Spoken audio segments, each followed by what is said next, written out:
My name is Olivia Harper, and I was standing on my father's porch on Christmas Eve, a wrapped gift in my hands, when the door opened and my whole world tilted sideways. Richard looked at me the way you look at a salesman who showed up uninvited. No smile, no step aside, just a flat, tired voice that said, "Olivia, Emily doesn't want you here tonight. Go home. Don't ruin the mood." I opened my mouth to respond, but nothing came out. The door closed before I could find the words. Not a slam. Worse, a quiet, deliberate click, like I wasn't even worth the energy of anger. Through the frosted glass panel beside the door, I could see them. The dining table glowing with candles, Karen laughing at something, cousins passing dishes, and Emily, my half-sister, turning to look right at me through that glass. She smiled, slow, satisfied, victorious. Behind me, Christmas lights blinked on the neighbor's roof. Inside, someone said, "Finally, we can relax." Karen's voice. I recognized the relief in it, the relief that I was gone. I don't know how long I stood there, long enough for my fingers to go numb around the gift I'd spent 2 weeks choosing. A cashmere scarf, soft gray, the kind of thing I thought Karen might actually like. Stupid. I was 35 years old, and still bringing offerings to people who saw me as an inconvenience. I walked back to my car, and every step felt like wading through concrete. The neighborhood was alive with holiday joy, lights in every window, a family across the street waving at someone pulling into their driveway, a golden retriever wearing antlers. Normal Christmas scenes that suddenly felt like a language I didn't speak. I got into my car and just sat there, didn't start the engine, didn't cry, just stared at the wrapped gift on the passenger seat and wondered why I kept doing this to myself. 23 years of trying to belong to a family that kept finding new ways to remind me I didn't. The heater hadn't kicked in yet, and the cold seeped through my coat. I thought about my mother. I always thought about my mother when things got bad. Catherine Harper died when I was 12. Cancer, the kind that moves fast and takes everything. Emily was only 5 then, too young to really remember her. But I remembered. I remembered her hands, always warm, her laugh, always easy, the way she'd brush my hair at night and tell me I was braver than I knew. 3 months before she died, she pressed something into my palm. A pearl necklace, simple, elegant, the only valuable thing she owned. "This was my mother's," she said, "and her mother's before. Someday it'll remind you where you come from." I was wearing it now, tucked under my coat where no one could see. Karen never liked when I wore it, said it was showing off. So I learned to hide it, to hide the one piece of my mother I had left. I started the car and pulled away from Maple Ridge Drive without looking back. Charlotte was beautiful that night, I'll give it that. Lights strung across trees, wreaths on doors, families visible through windows doing all the things families do at Christmas. I drove through it like a ghost, seeing everything, feeling nothing. The radio came on automatically. "I'll be home for Christmas." I turned it off so fast I nearly swerved. Here's the thing about me. I'm a senior financial analyst. I work at a regional bank, and my job is to spot fraud. Inconsistencies, red flags, I'm good at it. I've saved clients hundreds of thousands of dollars by catching what other people missed. At work, I'm trusted, respected. The person they call when something doesn't add up. But with my family, I'd spent 2 decades ignoring every red flag they planted. Funny how you can be so clear-eyed about strangers and so blind about the people who are supposed to love you. I got back to my apartment around 8. It's nothing fancy.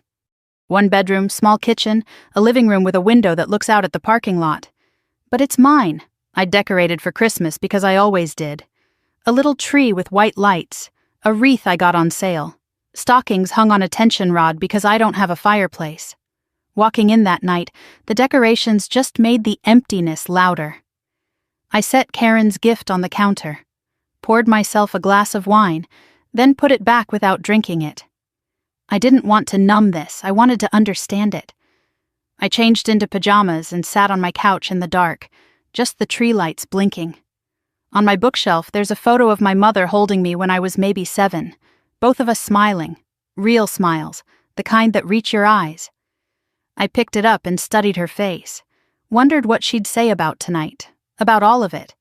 She'd been gone 23 years, and I still missed her like it was yesterday. When she died, everything changed. Dad remarried Karen within 2 years. Karen, who smiled at Dad and froze when she looked at me, who made sure Emily had everything while I learned to make do with less. Emily became the new daughter. I became the reminder of a life Richard wanted to forget. I thought about all the times I'd been pushed aside.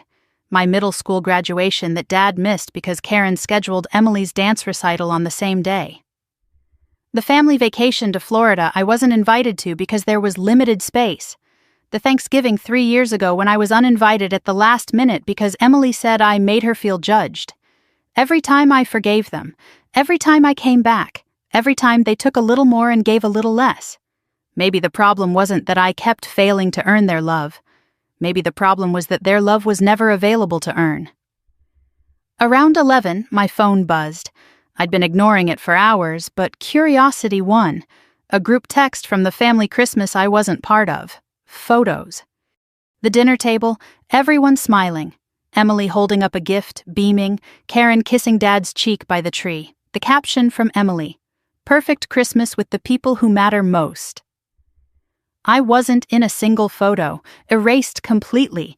They weren't sad I was gone. They were celebrating it. I muted the chat, put my phone face down, stared at the ceiling until my eyes burned. Tomorrow is Christmas Day, I told myself. I'll wake up alone. And maybe that's better than being at a table where I don't exist. Christmas morning came gray and cold. I woke before my alarm, made coffee I didn't taste, and moved through the apartment like a sleepwalker. My phone sat on the kitchen counter where I'd left it. I expected another group text, more photos of the family I'd been exiled from. I almost didn't look, but then it buzzed, and habit made me reach for it. It wasn't a text. It was an automated notification from my credit monitoring app. The subject line made my stomach drop. Alert, significant change to your credit report. I opened it. Coffee cup frozen halfway to my lips. Your credit score has decreased by 127 points. New account activity detected. 127 points. That doesn't happen from a missed payment. That doesn't happen from a small mistake. That happens when something is very, very wrong. I set down my coffee with shaking hands and opened my full credit report. And what I saw there changed everything. The numbers on my screen didn't make sense. I scrolled through my credit report 3 times, certain I was misreading something. But the information stayed the same, black text on white background, impossible to misunderstand. New account opened. Personal loan, $21,000. Lender, South Trust Financial Services.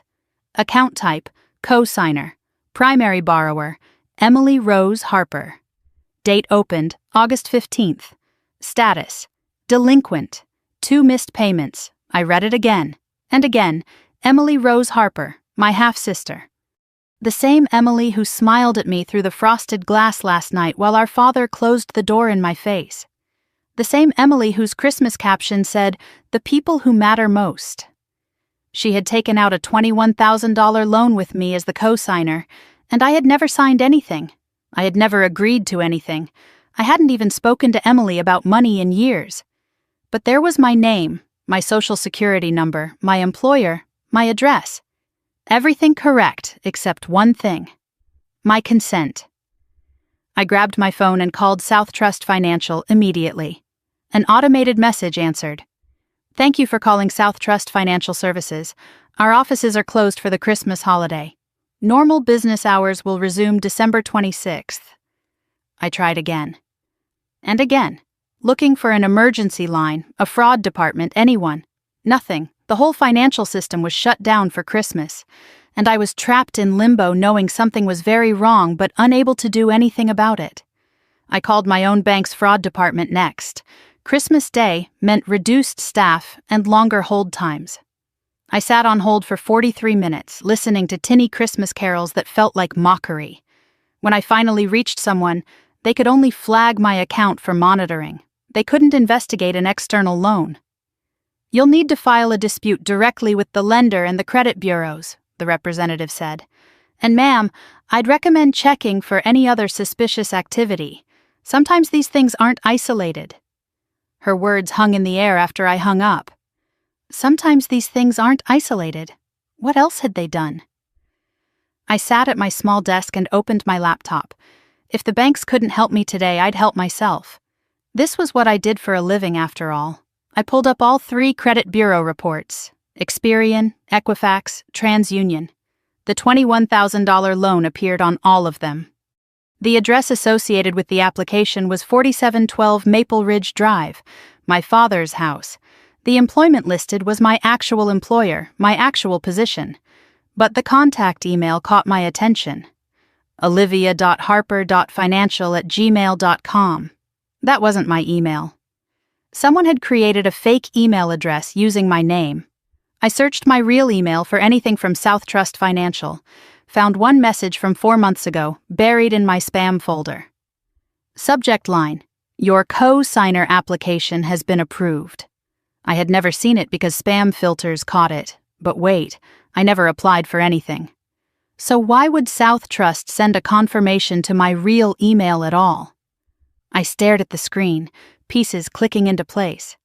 Someone applied using the fake email but must have listed my real email as a secondary contact, a backup, a mistake the fraudster didn't anticipate, or maybe a standard verification step they couldn't avoid. Either way, there was a trail. And then a memory surfaced. Sharp and unwelcome. 6 months ago, late June. Karen had called me, which was unusual. Karen never called unless she needed something. Her voice had been warm that day, almost friendly, which should have been my first warning. Olivia, honey, we need a small favor. Emily's trying to build her credit, open a savings account at a new bank. They need a family member's information for verification. Just routine paperwork. I had hesitated. Something felt off. But then Karen's voice had turned wounded. Don't you trust your own family? It's just paperwork. Emily's trying to be responsible for once. I thought you'd want to support that. And because I always wanted to believe they might finally accept me, I gave in. I gave her my social security number, my date of birth, my current address. Everything she asked for, wrapped in family guilt and handed over like a gift. I had given them the keys to my identity. I felt sick. The coffee I'd made that morning churned in my stomach. This wasn't random identity theft by some stranger on the internet. This was family. My stepmother, my sister. Using the information I'd trusted them with to take out a loan I never agreed to. And now I was liable for $21,000 because Emily had stopped making payments. 2 months delinquent. Collection proceedings pending. My credit score, which I'd carefully built to 785 over years of discipline, was now 658. I was planning to buy a condo next year. That dream was dead now. My job required periodic credit checks. This could raise red flags with my employer. My professional reputation depended on financial integrity, and they had taken that too. I went back to the loan application, looking for more details. The purpose listed was home improvement and personal expenses. 2 payments had been made in September and October. Then nothing. November and December missed completely. If Emily defaulted entirely, I was responsible for the full amount. Plus interest, plus fees, plus the damage already done. I did the math with shaking hands. If this went to collections, it would follow me for 7 years. 7 years of explaining. 7 years of being punished for trusting the wrong people. I found a link to view the original application. A scanned PDF loaded on my screen, the application form filled out with my information, my name typed neatly in every field, and at the bottom a signature line, co-signer signature, Olivia C. Harper. The signature was there, a reasonable imitation of my handwriting, but I knew my own signature, the way I loop my O, the sharp angle of my H, the slight flourish on my final R. This was close, but it was wrong. Someone had studied my signature and forged it. This wasn't carelessness or miscommunication. This was deliberate, calculated fraud. And someone in my family, maybe multiple someones, had planned it.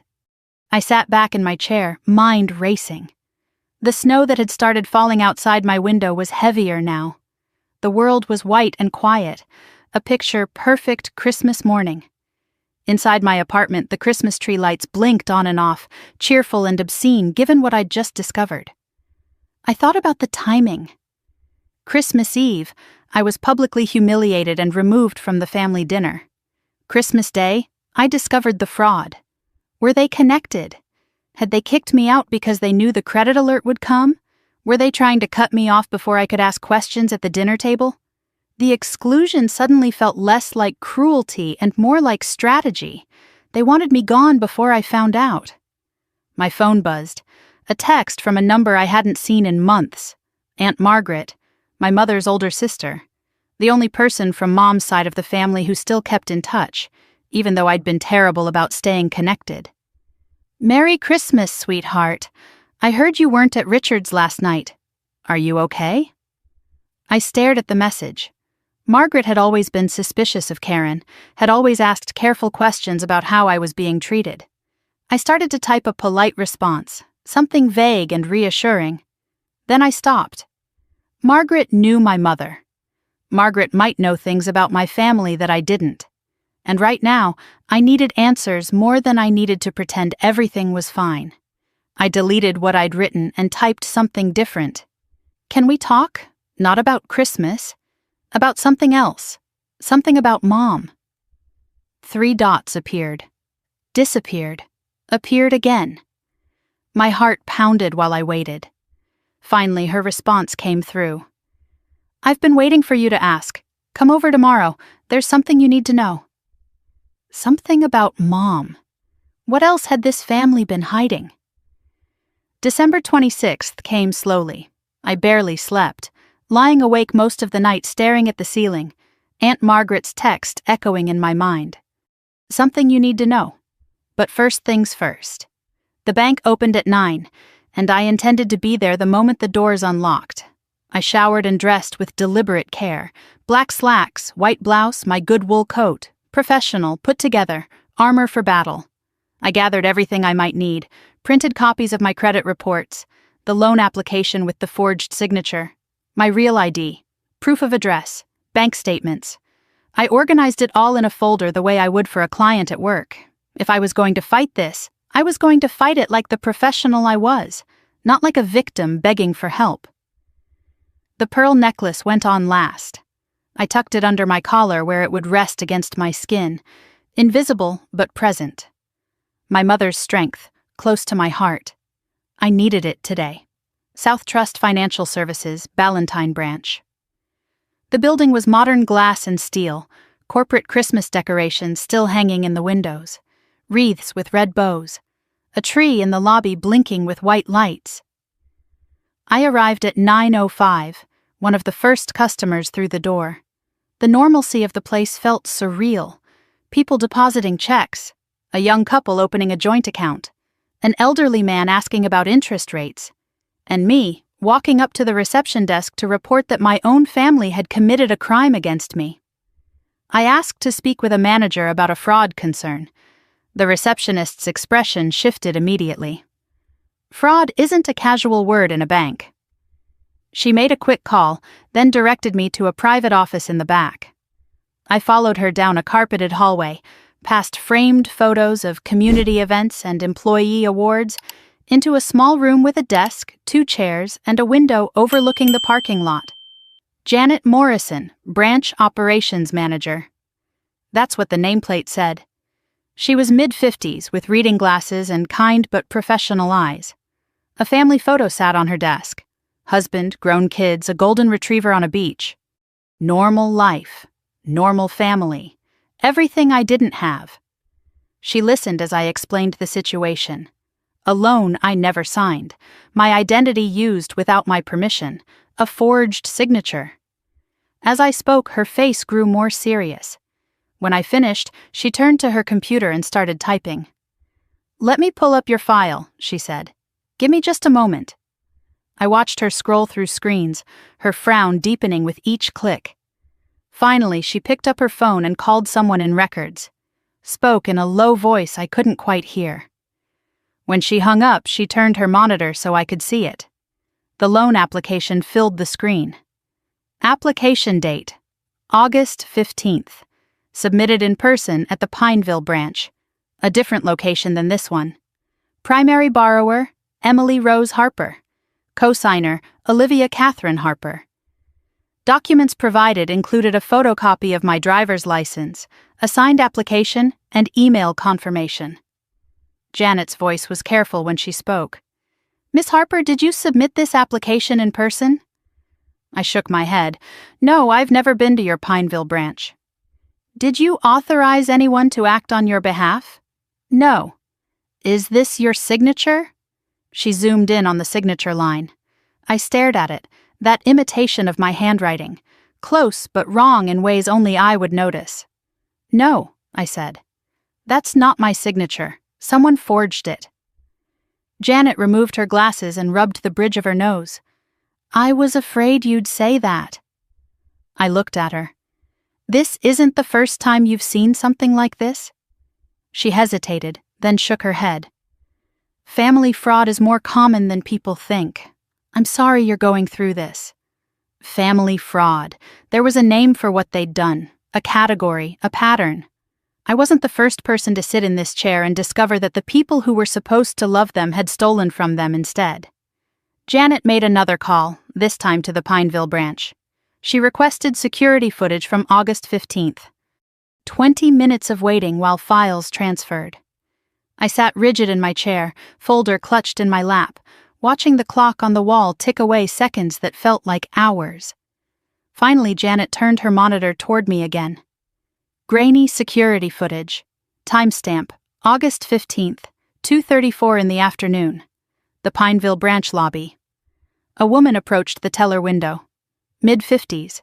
Brown hair styled carefully, reading glasses, a cream-colored blouse. She was carrying a folder and smiling politely at the teller. She slid documents across the counter with the confidence of someone who had done nothing wrong. I knew that posture, that performative elegance, that practiced smile.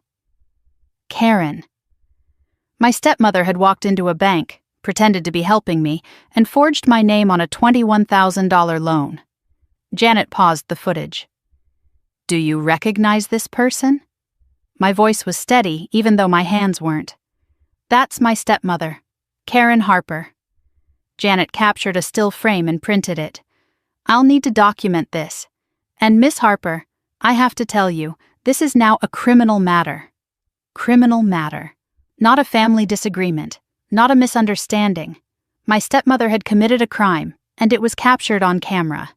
Janet explained what I needed to do next. File a police report to document the crime officially. File an FTC identity theft affidavit, Form 14039. Dispute the account with all 3 credit bureaus. Send a fraud affidavit directly to South Trust. Once they had the police report, they could freeze the account and begin their internal investigation. The process could take 30 to 90 days. During that time, I wouldn't be responsible for payments if I could prove fraud. "The footage helps," Janet said. "The forged signature helps. This is one of the clearer cases I've seen." She lowered her voice then, leaning forward slightly. "Honey, I've been doing this for 22 years. Family fraud is the hardest kind. People think because it's family they can't report it. Or they shouldn't. But fraud is fraud, and you have every right to protect yourself." She slid her business card across the desk. "My direct line, if you need anything." A stranger showing me more support than my family ever had. I tucked the card into my folder like a lifeline. I was about to stand when Janet paused, looking at her screen again. "Miss Harper, I should mention something else. When I pulled your information, I noticed additional irregularities."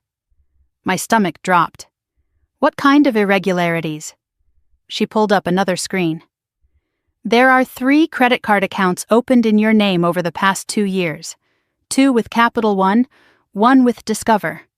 Combined balance approximately $8,500. Did you open these accounts?" I hadn't. Of course I hadn't. The addresses were all linked to my father's house on Maple Ridge Drive. The cards had been maxed out within months of opening. I stared at the numbers, doing the math in my head. $21,000 loan, $8,500 in credit cards, nearly $30,000 stolen under my name. My credit destroyed, my identity weaponized. And this wasn't one desperate act. This was systematic. They'd been using me for years. I left South Trust with a folder twice as thick as when I'd arrived. Printouts, forms, Janet's card, evidence of a betrayal so complete it took my breath away. I sat in my car in the parking lot, hands on the steering wheel, trying to process what I'd learned. $30,000, 2 years of fraud, Karen on camera, Emily as primary beneficiary, my father's address on every application. Did Richard know? He had to know. How could he not notice credit cards arriving at his house? How could he not know Karen was going to banks with my documents? Unless he chose not to see. Unless he was part of it. I started the car but didn't drive home. I drove toward Aunt Margaret's house instead. Because whatever Margaret knew about my mother might explain how this family became capable of this. Her house was a modest brick ranch in a quiet neighborhood. Christmas wreath still on the door. I hadn't been here in months, too busy trying to earn love from people who had none to give. Margaret opened the door before I could knock. 73 years old, silver hair, my mother's eyes looking back at me. Her expression was equal parts relief and sorrow. "You found out about the loan, didn't you?" she asked. I blinked. "You knew?" She shook her head slowly. "Not about the loan, but I knew they were taking from you. Come inside, sweetheart." She stepped back, holding the door open. "There's more. There's always been more." I followed her into the warmth of her kitchen, heart pounding.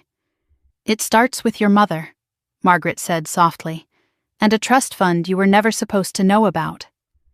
Aunt Margaret's house smelled like cinnamon and old books. The kitchen was warm and cluttered with life, the kind of space that felt lived in rather than staged. A cat slept on a chair by the window. Family photos lined every available surface, and I found myself staring at them as Margaret put the kettle on. Photos of my mother, Catherine laughing at a picnic, Catherine in a graduation gown, Catherine holding a newborn me, exhaustion and joy mixed on her face. Photos that didn't exist at my father's house anymore.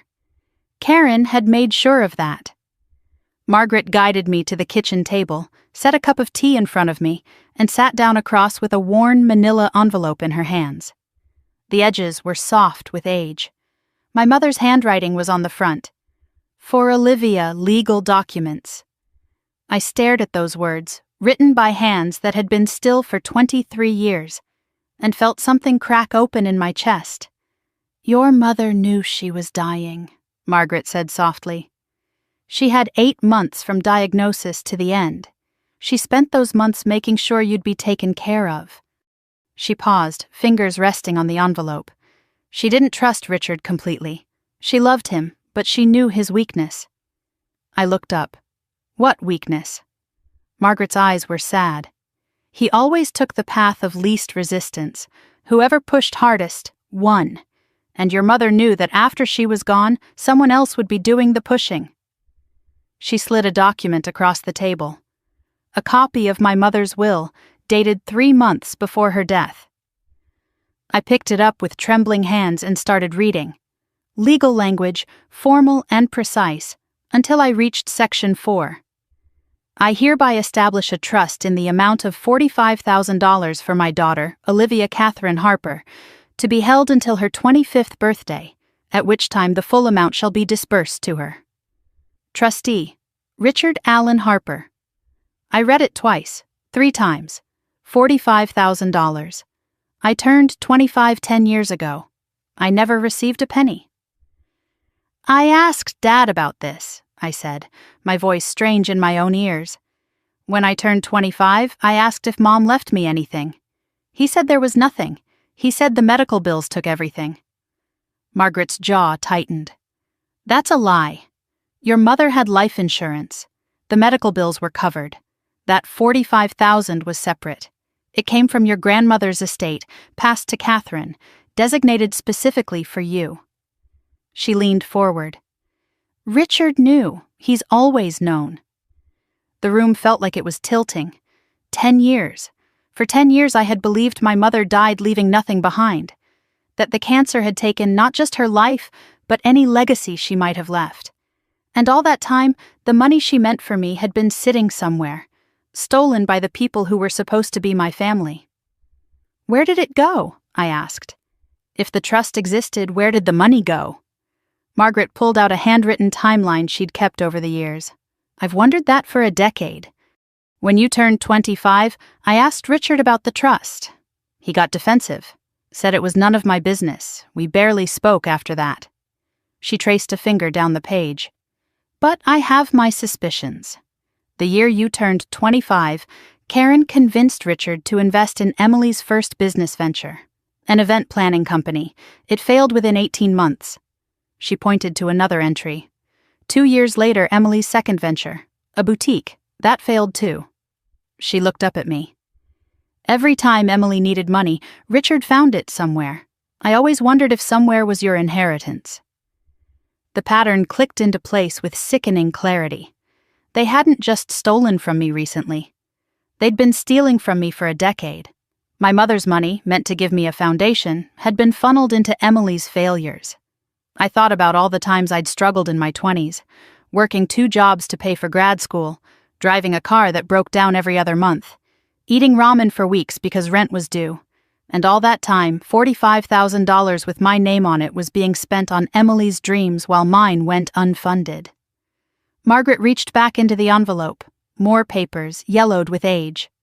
I kept everything I could, she said. Your mother's will, the trust establishment documents, a letter from the bank confirming the trust balance as of your mother's death.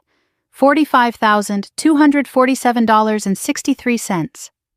She pulled out one more item. A Christmas card, old and faded with Richard's handwriting inside. I took it carefully, almost afraid to read it. Thank you for not making this difficult. The money will help Emily get on her feet. Olivia doesn't need to know. I read those words 3 times. Olivia doesn't need to know. My father had written that. He had thanked Margaret for staying silent, for being complicit. Except Margaret had never agreed to stay silent. She had just assumed, wrongly, that I already knew and had chosen to help Emily myself. I should have told you years ago, Margaret said, her voice thick with regret. I thought maybe Richard had given you the money quietly. Maybe you just didn't tell me. When you never mentioned it, I assumed you knew and had made peace with helping your sister. She shook her head. I was wrong. I should have asked you directly. I'm sorry. I didn't blame her. She had been lied to as well, manipulated into believing I was complicit in my own robbery. The real villain was Richard, who had used everyone's assumptions to cover his theft. I had to ask the question that had haunted me for 23 years. Why does Karen hate me so much? What did I ever do to her? Margaret sighed, setting down her tea. Karen knew about the trust from the beginning. Richard told her when they were dating. She saw you as a threat from day one, Catherine's daughter with Catherine's inheritance. A constant reminder that Richard had a whole life before her. She paused. But more than that, she saw that money as hers, her family's. In Karen's mind, anything Richard had should go to Emily. You were competition. She spent years turning Emily against you, Margaret continued. Told Emily that you were the favored daughter because Catherine left you money. Made Emily believe you were rich and privileged while she struggled. She shook her head. The irony is, you never had the money, but Emily grew up resenting you for something you never received. Karen manufactured a rivalry based on a lie, and Emily became a weapon against you. I sat back, overwhelmed. The full scope of the betrayal was staggering. Age 12, my mother dies, and the trust is established. Age 25, the trust should have been dispersed, but Richard lies and gives the money to Emily's business. Age 33, Karen obtains my social security number through manipulation. Age 35, a $21,000 loan is forged in my name, plus $8,500 in credit cards over 2 years. Total stolen, approximately $75,000 of value. This family had been using me as a resource for over a decade. First my inheritance, then my credit, then my identity.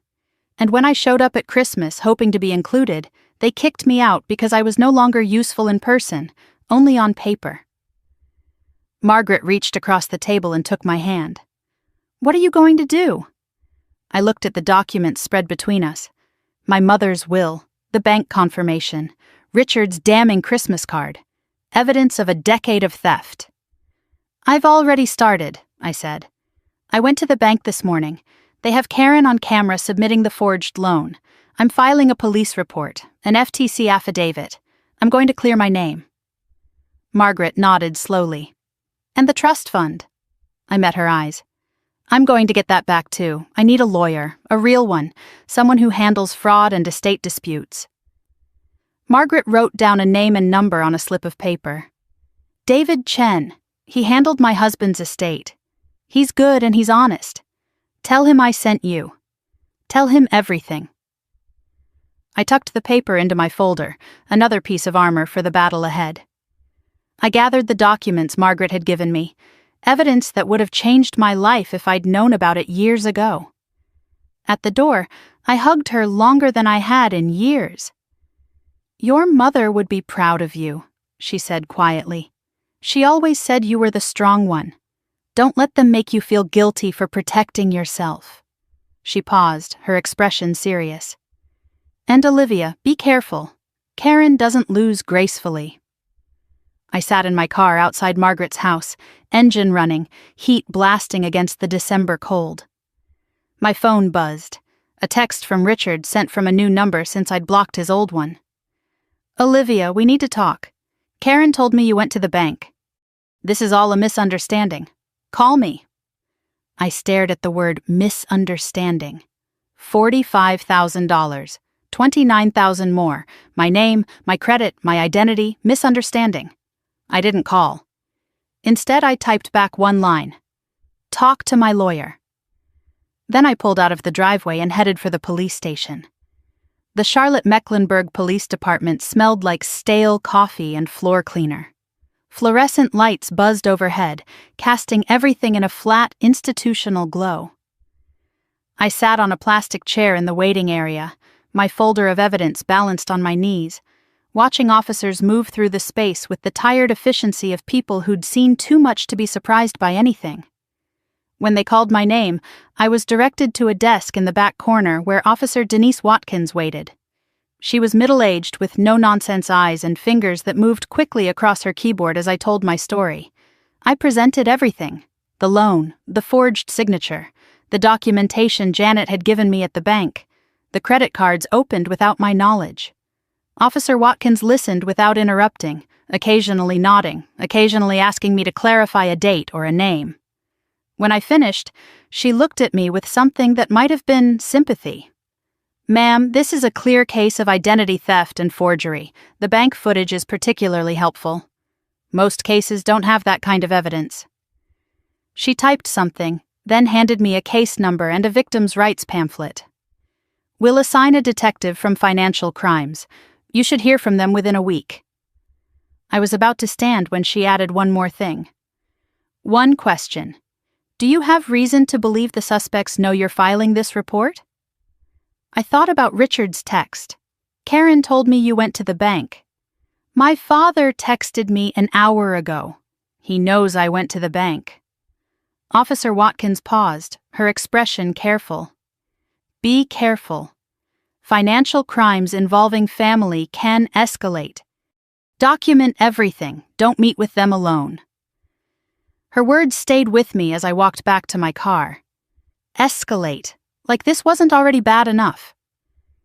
David Chen's law office was in Dilworth, a converted Victorian house with a wraparound porch and a small parking lot tucked behind it.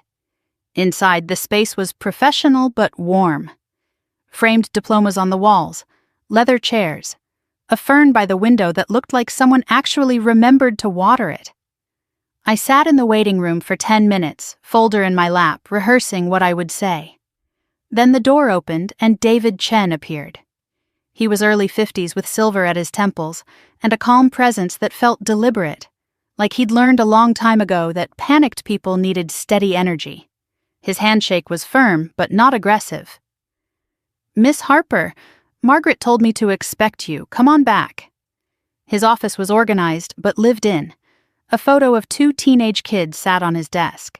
He gestured for me to take a seat, then surprised me by taking the chair across from me rather than sitting behind his desk. "Margaret said this involves family fraud," he said. "Those are the hardest cases.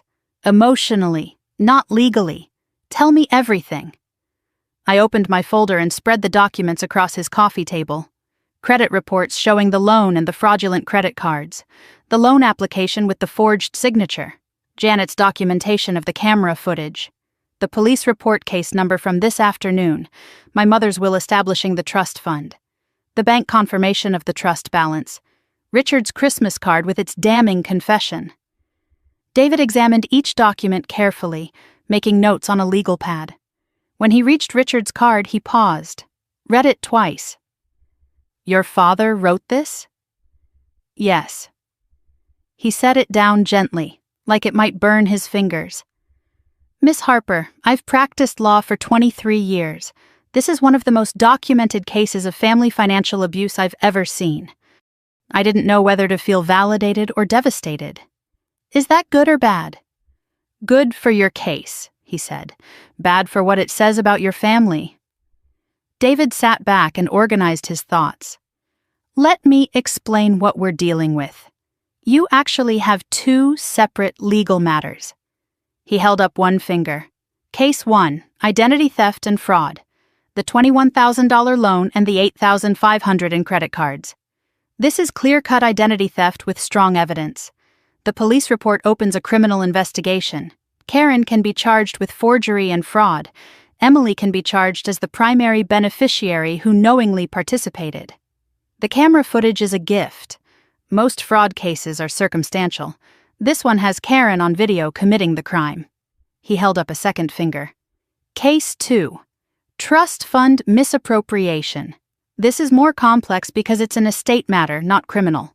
Richard was the trustee of your mother's trust. He had a fiduciary duty to manage that money for your benefit. If he diverted those funds for non-beneficiary purposes, that's breach of fiduciary duty." "The Christmas card is damning," David continued. "It shows intent and awareness. The challenge is that the trust was supposed to disburse 10 years ago. Statute of limitations may apply." He paused. "But there's something called the discovery rule. The clock doesn't start until the victim discovers the fraud. You didn't know about any of this until yesterday. That matters." He looked at me directly. "The fraud case is strong. The trust case is winnable, but will require subpoenas, bank records, transaction histories. We need to prove where the $45,000 went and when. If we can show it went to Emily's businesses, we can trace it."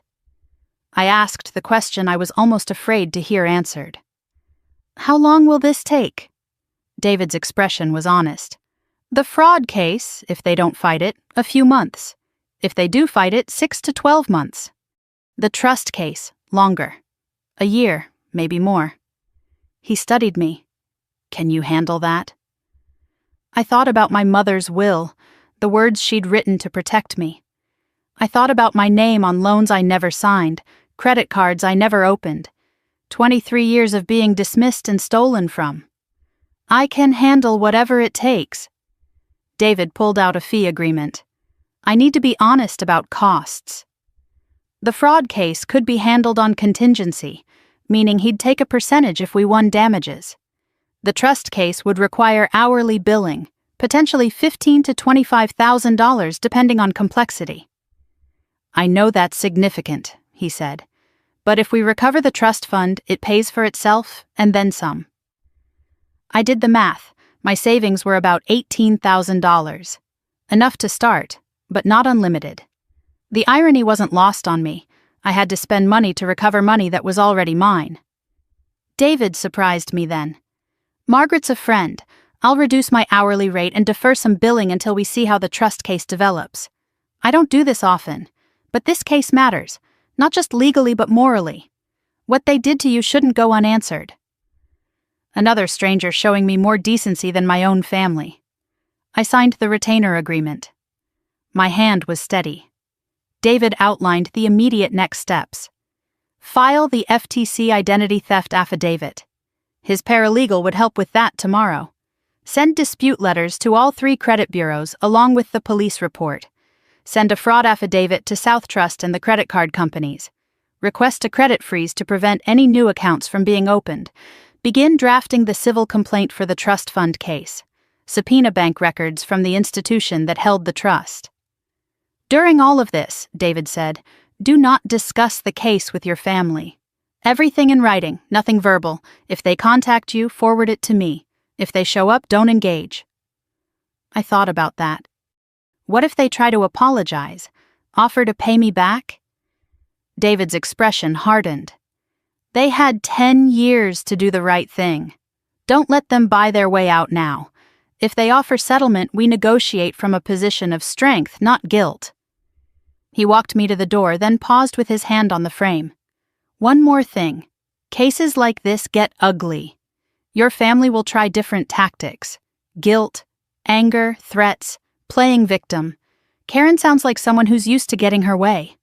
When that stops working, people like that escalate. His eyes were serious. Document everything. Save every text, every voicemail, every email. If anyone threatens you, call me immediately. Then call the police. I thought about Karen's smug smile through the frosted glass. Her voice saying, finally, we can relax when I was gone. You think they'd threaten me? David's answer was blunt.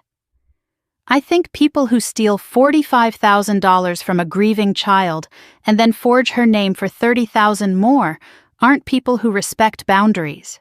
Protect yourself. Trust your instincts. They've been warning you about these people for years.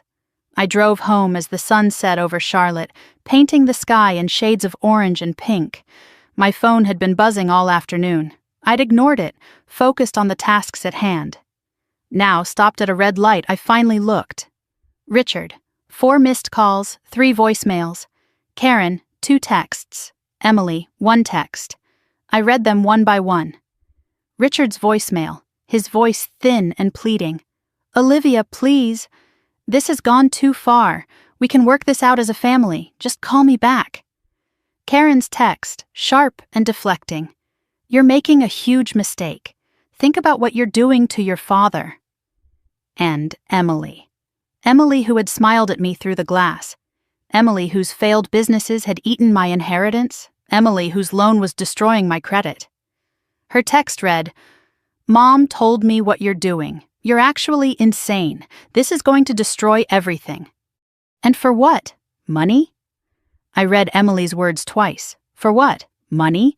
The money they stole, the identity they forged, the inheritance they took, and she had the audacity to call me greedy. One more text came through as I sat there. Richard again. Please, let's meet tomorrow, just you and me. No Karen, no Emily, father and daughter. Give me a chance to explain. You owe me that much. You owe me that much. After everything, he thought I owed him. I stared at the message, David's warning echoing in my mind. Don't meet with them alone. But maybe this was an opportunity, a chance to hear what he had to say, to record whatever confession he might offer. I typed back carefully. Public place, tomorrow, 2 p.m., cafe on Providence Road. Bring your explanations. I'll bring mine. Then I put my phone down and drove the rest of the way home in silence, preparing for a conversation 23 years in the making. December 27th, 1:15 in the afternoon. I stood in front of my bathroom mirror, applying lipstick with hands that refused to shake. In less than an hour, I would sit across from my father and demand answers to questions I'd been too afraid to ask for 23 years. I dressed deliberately, professional but not severe. Dark jeans, a gray sweater, my good boots, and the pearl necklace. This time I wore it outside my collar, visible, deliberate. I wanted Richard to see it. I wanted him to remember whose daughter I was, whose daughter he had betrayed. David's instructions ran through my mind as I gathered my things. North Carolina is a one-party consent state. You can record without telling him. Don't accuse, let him talk. People reveal more when they think they're explaining. Stay calm. The moment you get emotional, he'll use it against you. I opened the voice memo app on my phone, tested it, made sure it was working. This conversation would be documented. Whatever Richard said today would become evidence. Café Meridian sat on Providence Road, all exposed brick and large windows. The afternoon crowd was light, professionals on laptops, a mother with a stroller, a couple sharing dessert in the corner. Normal people living normal lives while I prepared to face my father's betrayal. I arrived 15 minutes early, chose a table in the back corner with my back to the wall and a clear view of the entrance, ordered black coffee I wouldn't drink, set my phone on the table, recording app running, screen dark, and waited. At 1:58, the door opened and Richard walked in. He looked older than I remembered, grayer, smaller somehow. His eyes scanned the room until they found me, and I watched emotions cycle across his face. Relief, guilt, something that might have been fear.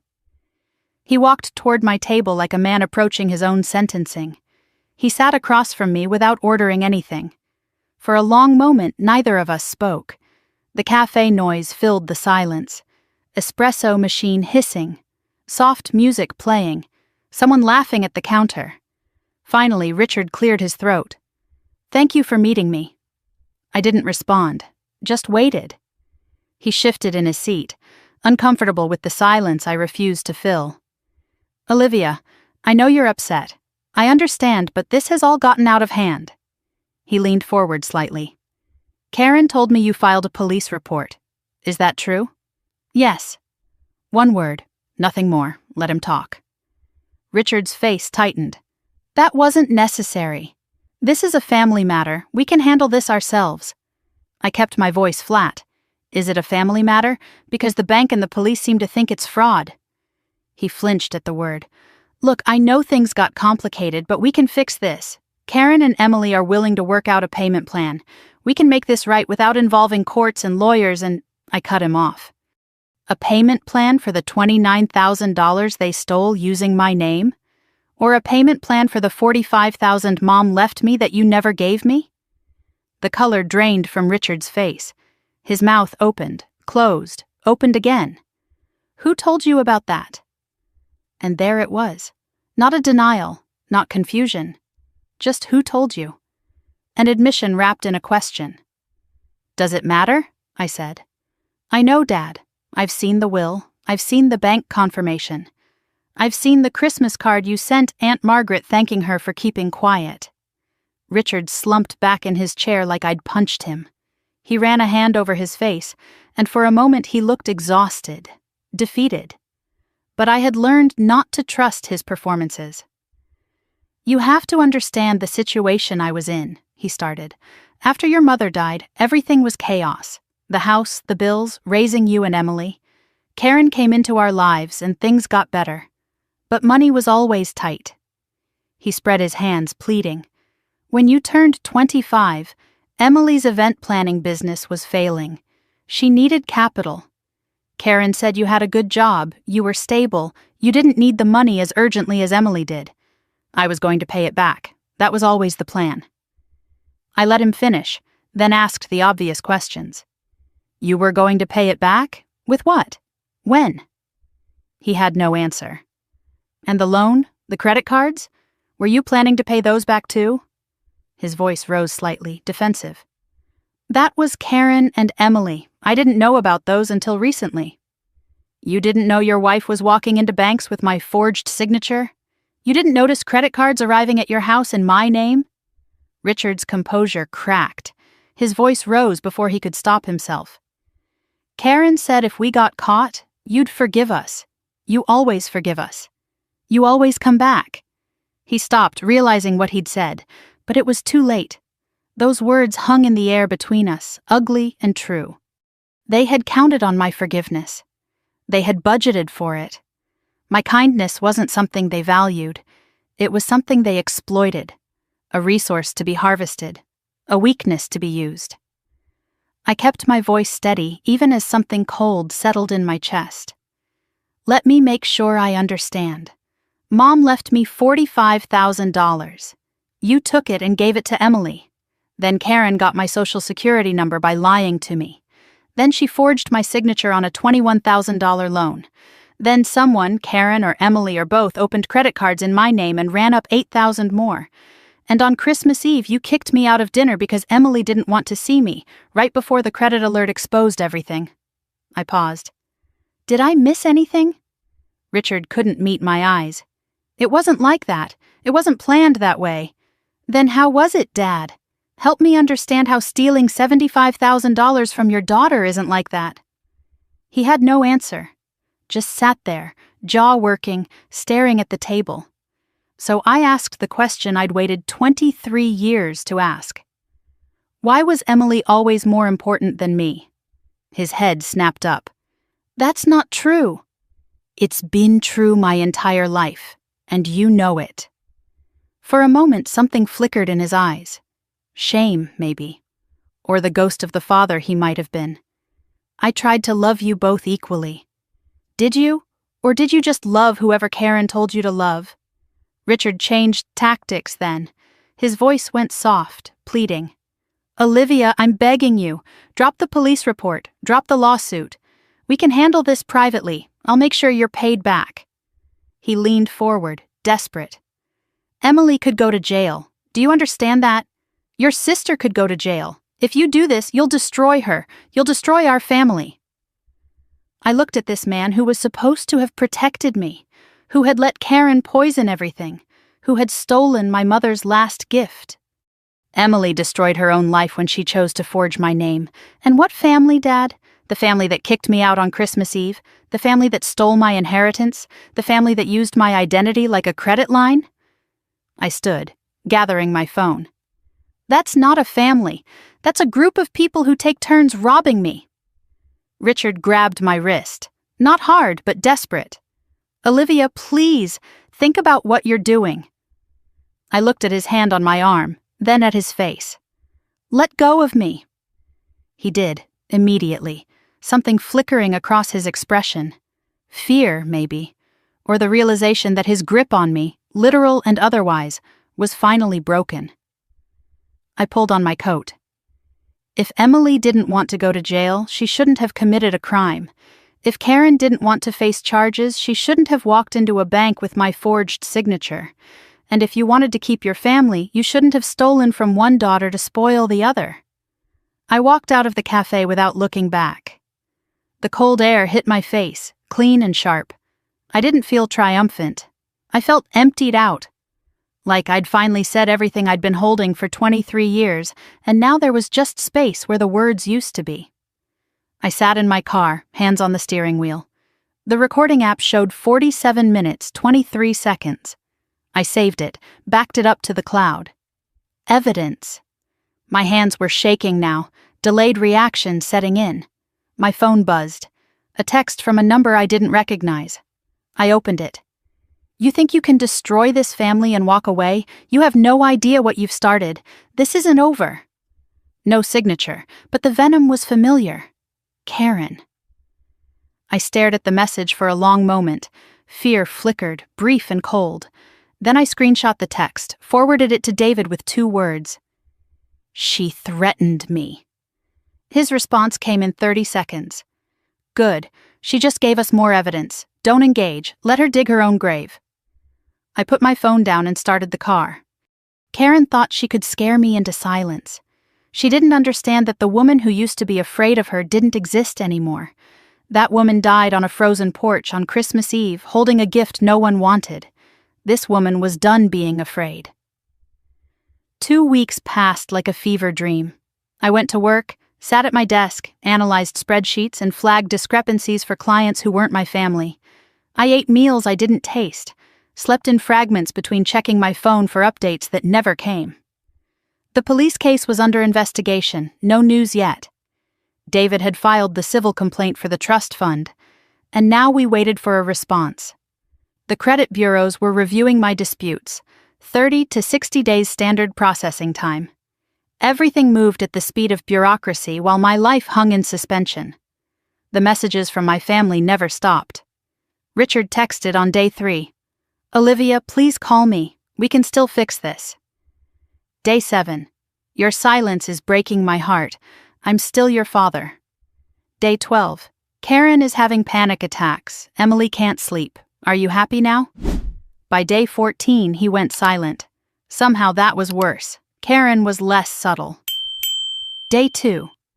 You think you're so righteous. You're destroying innocent people. Day 5. I gave you 20 years of my life. This is how you repay me? Day 8. If I go to jail, your father will never forgive you. He'll die alone, and it'll be your fault. Day 11, the one that cut deepest. Fine, ruin us, but know that your mother would be disgusted by what you've become. My mother. She dared invoke my mother. The woman whose money she helped steal. The woman whose daughter she'd spent 2 decades trying to erase.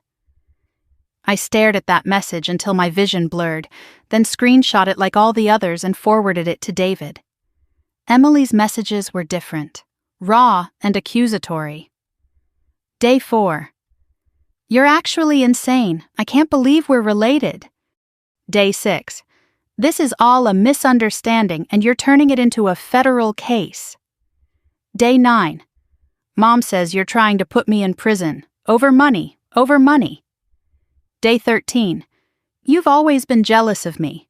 This is just your revenge for not being the favorite. I read that last one 3 times.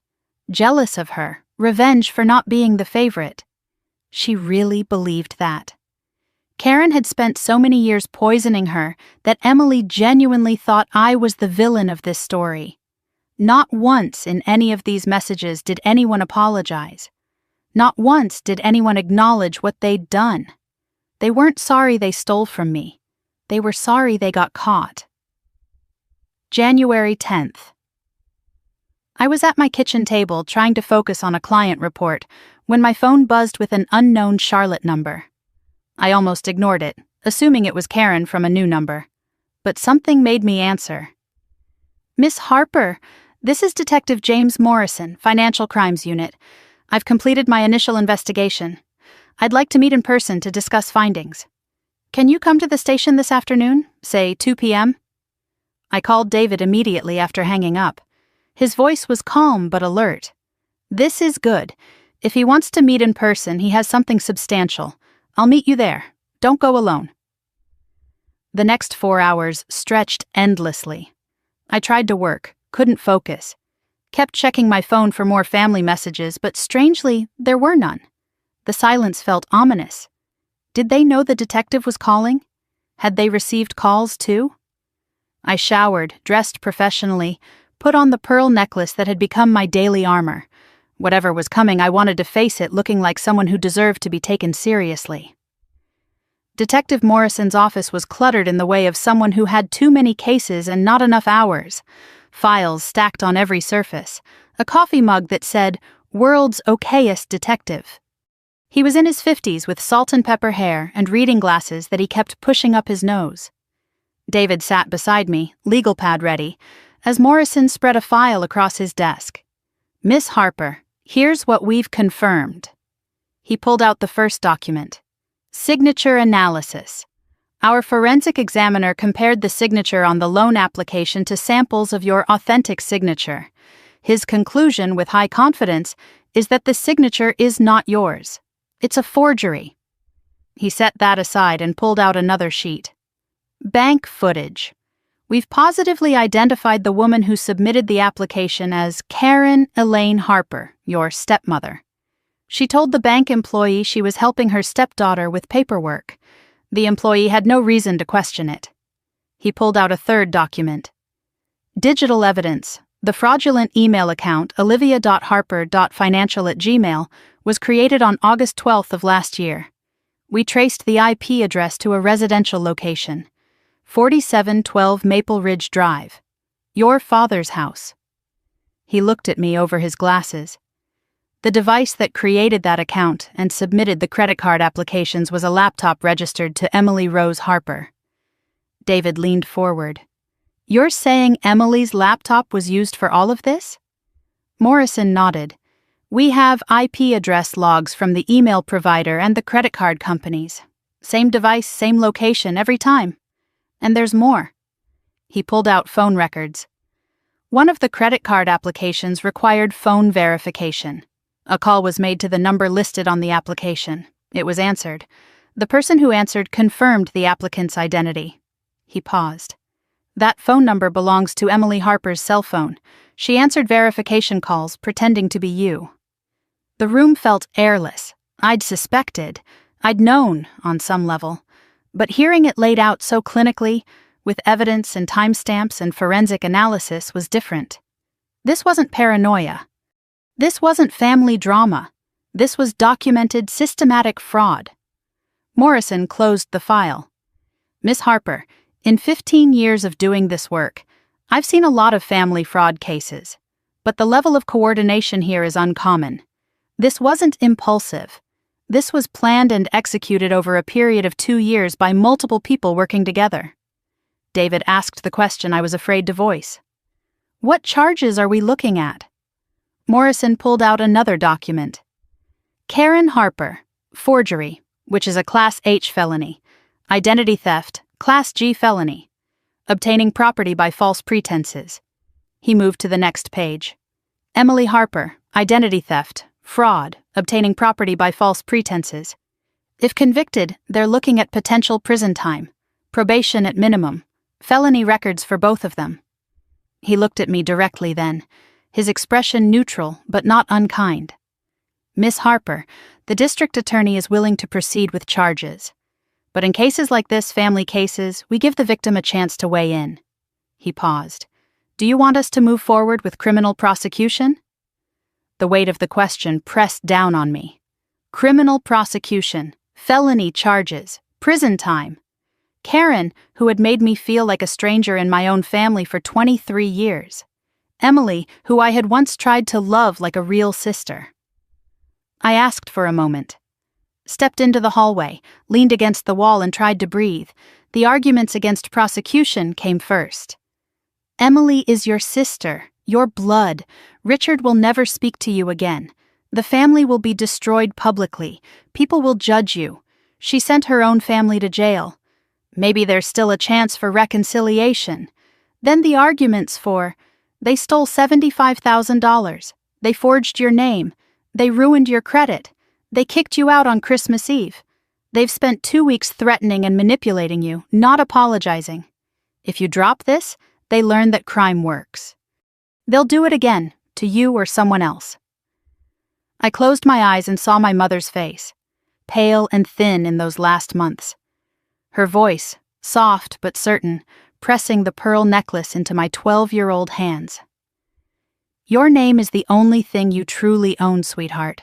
Never let anyone take it from you. She didn't raise me to be a doormat. She left me money so I'd have a foundation. And Karen and Emily took it all, the money and the name. I walked back into Morrison's office. David looked up, questioning. The detective waited, pen ready. I sat down, back straight, hand steady. Yes, I want to press charges, against both of them. Morrison nodded. No surprise, no judgment. I'll send the file to the DA's office today. They'll review and likely issue arrest warrants within the week. You may be contacted for additional statements. Your attorney should be present. He paused. And, Miss Harper, you might want to let someone know where you are for the next few days. People react unpredictably when they find out charges are coming. David walked me out of the station. The late afternoon sun was weak and pale.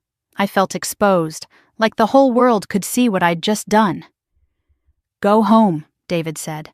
Rest. This was the hardest part. The legal system takes over now. Let it work. He paused, his hand on my shoulder briefly. And Olivia, I'm proud of you. Not many people have the courage to do what you just did. I sat in my car in the parking lot, trying to process. My phone buzzed. A text from Emily, the first in 2 days. The police just called Dad. They're coming for Mom. I hope you're proud of yourself. You just killed this family. A second message followed immediately. And I will never forgive you. I read it twice, then typed back. You did this, not me. I hit send, then blocked her number. Starting the car, I pulled out of the lot. In my rearview mirror, the police station grew smaller. Ahead of me, whatever came next. I didn't know if I was ready. But I knew I was done being the one who paid for other people's choices. January 17th. I was at work, staring at a client report I'd read 3 times without absorbing a single word, when my phone buzzed with a text from Detective Morrison. Warrants executed this morning. Both subjects in custody. Arraignment scheduled for tomorrow. Both subjects. Karen and Emily. I read the message 3 times, letting the words sink in. My stepmother and half-sister were being booked into the Mecklenburg County Jail at this very moment. Fingerprints, mugshots, the whole process I'd seen on television but never imagined would touch my own family. I closed my office door and sat at my desk, breathing slowly. This was real. This was happening. I didn't feel victory. I felt the strange grief of finally admitting that my family had never been what I pretended it was. The fantasy I'd carried for 23 years, the hope that someday they would love me, was officially dead. I texted David. I saw what happens next. His response came quickly. They'll be released on bail within hours. Then they'll hire lawyers and start fighting. Stay vigilant. By noon, my phone was flooded with notifications. Not from Karen or Emily directly. They'd been legally advised not to contact me. But everyone else in their orbit suddenly had plenty to say. Karen's sister Deborah posted on Facebook first.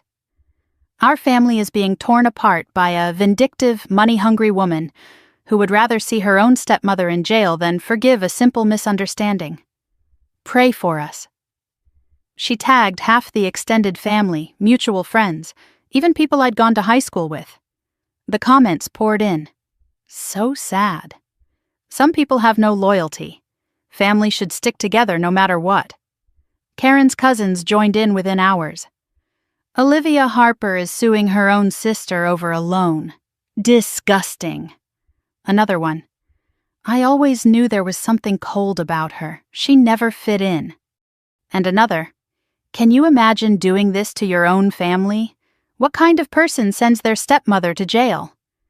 I scrolled through the posts, my stomach churning. They weren't telling the truth, not even close. No mention of identity theft, no mention of forgery, no mention of the trust fund stolen when I was 25. The narrative they were spinning was simple. Olivia Harper was persecuting her poor, innocent family over a loan disagreement. I was the villain. They were the victims. My first instinct was to defend myself, to post the truth, the forged signature, the camera footage, the $75,000. But David's voice echoed in my mind. Don't engage on social media. The court of public opinion doesn't matter. The actual court does. I closed Facebook, deactivated my account, but the damage was already spreading.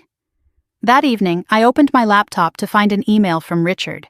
He'd created a new address since I'd blocked his old one. Subject line, "Please read this from your father." The message was long, pleading, full of explanations that explained nothing. Olivia, I know we can't talk right now because of the legal situation, but I had to write this. You have to understand why Emily needed that money. After her boutique failed, she was in debt. Karen was trying to protect her. That's what mothers do. Yes, they made mistakes. Yes, they should have asked you, but they didn't do it to hurt you. They did it because they were desperate. You have a good job, a stable life. You didn't need that money the way Emily did. Please, Olivia, drop the charges. Let Karen and Emily pay you back over time. We can still save this family. I'm begging you as your father. I read it twice.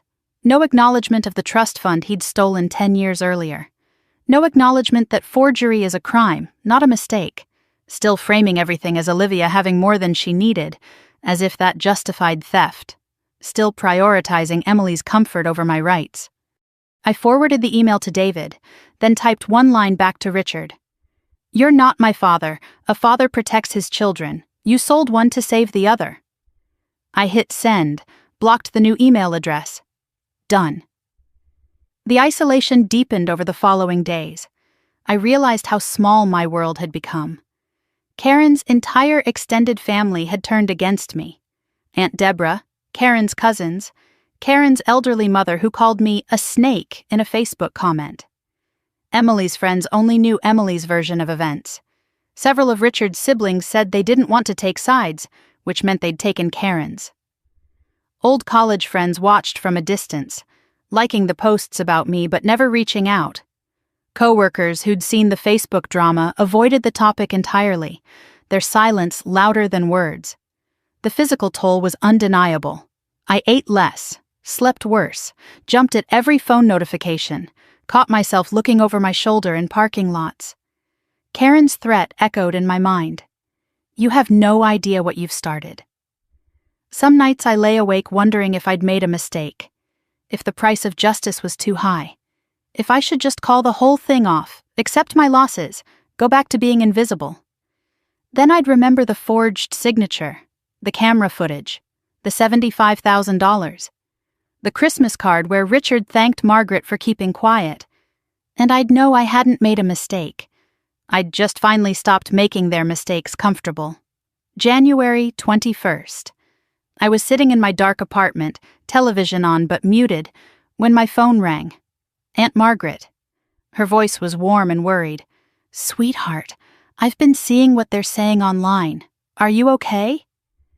My voice cracked for the first time in days. I don't know anymore. I feel like I'm the villain in my own story. Margaret's response was immediate. You're not. You're the only one who told the truth. And that makes you dangerous to them. She told me I had family. Real family. My mother's side. They'd been watching from a distance for too long, and that was about to change. My brother Frank is flying in from Seattle next week, she said. Uncle Frank. I barely remembered him. Catherine's older brother, someone Karen had systematically cut me off from over the years. He called me after he saw what Karen's people were posting, Margaret continued. He's furious. And Olivia, he has something. Bank records from when your mother died. He kept copies because he never trusted Richard. He's bringing everything. Uncle Frank arrived on January 25th. We met at Aunt Margaret's house, neutral ground, safe space. He was 68 years old with my mother's eyes, the same eyes I saw in my own mirror. Tall and weathered, the kind of man who spoke slowly because he meant every word. He hugged me like I was the most precious thing he'd seen in years. I should have done this 20 years ago, he said, his voice rough. After Catherine died, I tried to stay involved. But Karen made it clear I wasn't welcome. Richard went along with it. Said it was confusing for the girls to have too many people around. He shook his head. He was isolating you. I see that now. He opened a worn leather briefcase and pulled out documents, bank statements from the trust account, dated from my mother's death to 3 years later. Withdrawal records showing the $45,000 depleted over 18 months. One withdrawal memo caught my eye. Transfer to R. Harper personal account. This shows Richard moved the money into his own account, Frank said. Then it disappeared. I couldn't prove where it went until now. He looked at me. Your lawyer can subpoena Richard's accounts from that period. Bet you anything it went straight to Emily's first business. We sat in Margaret's kitchen afterward. Coffee, cookies she'd baked that morning, the warmth of people who actually cared. Frank and Margaret had been talking to other relatives from my mother's side. Cousins I hadn't seen since childhood were reaching out. We're with you, Frank said. Whatever you need, lawyers, money, a place to stay if things get bad. We've got you. I cried then, for the first time since this started. Not from pain, but from relief. Margaret held me while Frank put a hand on my shoulder. This was what family was supposed to feel like. I'd almost forgotten. Karen had spent 23 years cutting me off from these people. Now they were fighting back. Give those documents to your lawyer, Frank said when I'd composed myself. Let's finish this. I nodded, wiping my eyes. Thank you, both of you, for everything. Margaret smiled. For what, sweetheart? I looked at them, these people who shared my mother's blood, who had come back for me after so many years, for reminding me who I actually belonged to. 3 days later, I received official notification from the court. David called with the details. The preliminary hearing is set for March 15th.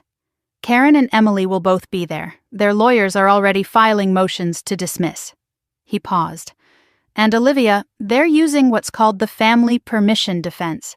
They're claiming you verbally authorized everything, that you agreed to all of it and changed your mind later out of spite." A lie. A complete fabrication. But I'd have to prove it was a lie in court. "I'll be there," I said. 6 weeks. 6 weeks until I looked Karen and Emily in the eye and told the truth under oath. 6 weeks until a judge decided whether justice existed for women like me. That night, I held my mother's pearl necklace in my palm, watching the light play across its surface. I would wear it to court. Let them see whose daughter I really was. Let them remember whose legacy they'd tried to steal. March 14th. The day before the preliminary hearing. I sat in David Chen's conference room surrounded by evidence of my family's betrayal. 6 weeks had passed since the court date was set, 6 weeks of legal maneuvering, motions and counter-motions, strategies and counter-strategies. Karen and Emily's lawyers had tried twice to get the case dismissed. Both attempts failed. Their main defense was still the same lie they'd been pushing from the beginning: family permission. They claimed I had verbally authorized the loan and the credit cards, then changed my mind out of spite when I wasn't invited to Christmas dinner. It was absurd. It was insulting. And I would have to sit in a courtroom tomorrow and listen to them say it to a judge's face. David spread documents across the conference table, organizing our evidence one final time. "Let's walk through everything," he said. "You need to know this material cold." For the fraud case, we had the bank security footage showing Karen submitting the forged loan application. We had the forensic handwriting analysis proving the signature wasn't mine. We had IP address records tracing the fraudulent email and credit card applications to Emily's laptop. We had phone records showing Emily answered verification calls pretending to be me. We had credit reports documenting the damage. We had Detective Morrison's complete investigation report. For the trust fund case, which overlapped with the criminal matter, we had my mother's will establishing the trust. We had the bank confirmation of the $45,000 balance. We had Uncle Frank's records showing Richard withdrew the funds into his personal account. We had Richard's Christmas card admitting his intent to hide the money from me. We had a timeline correlating the trust fund depletion with Emily's failed businesses. David tapped his pen against the stack of papers. We present the fraud evidence first. It's airtight. The trust fund evidence supports a pattern of financial abuse going back over a decade. By the time we're done, the judge will see this isn't a family misunderstanding. It's a systematic scheme. Looking at it all laid out, the scope was staggering. My family hadn't just stolen from me once. They'd built a system for stealing from me, and they would have continued indefinitely if I hadn't caught them. David shifted to witness preparation. I would testify. So would Detective Morrison and Janet from the bank. David played devil's advocate, firing questions at me the way Karen and Emily's lawyers would tomorrow. "Isn't it true you had a contentious relationship with your stepmother?" I kept my voice even. "Karen made our relationship difficult. I tried for 23 years to be part of that family." "Isn't it possible you verbally agreed to help your sister and simply forgot?" "No. Emily never asked me to co-sign anything. I would remember a $21,000 commitment." "Why would your own family steal from you? What's their motive?" "Money. Emily's businesses failed repeatedly. The trust fund my mother left me was used to fund those failures without my knowledge or consent." "You're a financial analyst. Wouldn't you have noticed sooner if this were really fraud?" "The fraud was designed to avoid detection. They used a fake email address, forged my signature, and had credit cards sent to my father's house, not mine." "Isn't this really about the inheritance you feel entitled to?" "It's about the inheritance my mother legally left me that was stolen. It's about identity theft and forgery. The evidence speaks for itself." David nodded after each answer, making notes. "Good. Stay factual. Don't get emotional. Don't speculate on their motives beyond what the evidence shows." He leaned forward. They want you angry. Angry looks unstable. They want you crying. Crying looks manipulative to some judges. Be calm, be clear, be consistent. You're not on trial. They are. Remember that. He walked me through what Karen and Emily's lawyers would likely argue. Their narrative would paint me as a bitter woman who resented her stepfamily from the beginning. They would claim I verbally agreed to help Emily, then weaponized the legal system for revenge when I was excluded from Christmas dinner. They would frame Karen as a devoted mother who only wanted to help her daughter. They would describe Emily as a young woman whose vindictive stepsister was trying to destroy her life over money. They might call character witnesses. Karen's sister Deborah, probably, testifying about Karen's good character. Richard might be called to support the family permission claim. Emily's friends might describe me as cold and distant. Character witnesses don't explain away camera footage, David said. Richard's testimony is compromised because he's implicated in the trust fund theft, and the forensic evidence is objective. It doesn't care who's more sympathetic. That night I drove home through Charlotte streets I'd known my whole life. The city looked different somehow, sharper and more real. Tomorrow everything would change. I tried to eat dinner but managed only half a sandwich. Tried to watch television but couldn't focus on the screen. Tried to sleep but lay awake staring at the shadows on my ceiling. I got up and laid out my clothes for tomorrow. A navy blue dress, professional but not severe. Black heels, low and practical. And the pearl necklace. I would wear it outside my collar this time. Visible, deliberate, a message to everyone in that courtroom about whose daughter I was and whose legacy I was protecting. Around 11, doubt crept in. I sat on the edge of my bed, phone in hand, fighting the urge to call Richard. To call the whole thing off. To restore peace, accept my losses, go back to being invisible. The old Olivia, the peacekeeper, the forgiver, whispered in my ear, "Is this worth it? Is destroying your family worth $75,000? Is justice worth being alone?" I looked at my reflection in the dark window. Thought about my mother in those final months, pale and thin, pressing the pearl necklace into my hands. Your name is the only thing you truly own. They took my money. They took my credit. They took my seat at their table. They would not take my name. My phone buzzed. A text from Aunt Margaret. "Can't sleep either. Call if you need to talk," I called. Her voice was warm and steady in my ear. "How are you holding up?" "Terrified," I admitted. "What if they win?" "They won't win. The truth is on your side." "The truth doesn't always win, Aunt Margaret." A pause. Then, "No. But this time it will, because you're fighting for it." Uncle Frank got on the line. His voice was gruff but gentle. "Olivia, your mother was the bravest woman I ever knew. When she got her diagnosis, she didn't cry. She planned. She made sure you'd be protected. Karen and Richard stole that protection. Tomorrow you take it back." He paused. "Your mom is watching, and she's proud." My eyes burned, but I didn't cry. I let their voices anchor me in the dark. "Thank you, both of you." "We'll be there tomorrow," Margaret said. "Front row, you won't be alone." Morning came gray and cold. I woke before my alarm, showered, made coffee I barely tasted. I dressed slowly, each piece of clothing feeling like armor. The navy dress, the practical heels, the pearl necklace last, cool against my skin. I looked in the mirror, 35 years old. Survivor of a family that had tried to use me up.